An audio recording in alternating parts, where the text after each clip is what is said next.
దేవుడా, యాకోబు దేవుడా, అయ్యా నీకు వందనాలు చెల్లిస్తున్నాం నాయన. విన్న వాక్యాన్ని మా హృదయంలో ఉంచుకోవడానికి సహాయం చేయి. అవునయ్యా, ఇర్మియా గారితో మీరు సూటిగా మాట్లాడారు ప్రభువా. విశ్వాసులమైన మేము నాయన అవివేకమైనటువంటి మనస్సు కలిగి ఉంటాం. అలనాడు నీవు నాయన ఇర్మియాతో మాట్లాడావు.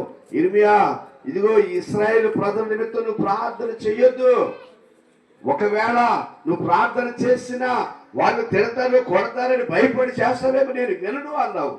ఎస్, నిజమేనైనా మా హృదయాలు మంచి కావు, మోసకరమైనవి అయ్యా. దురాలోచనలు, అవివేకము, అజ్ఞానము, గర్వము, అహంకారము, పాపముతో పెరవేసుకుని ఉన్నాయి.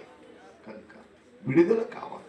ఈరోజునైనా ఈ సహవాస కూడికలు నీకు మహిమార్థంగా ఉండడానికి ఈ కూడికల్లో నాయన విడుదల కావాలి నాయన. ప్రతి ఒక్కరు విడుదల పొందుకోవడానికి సహాయం ఇచ్చేయండి.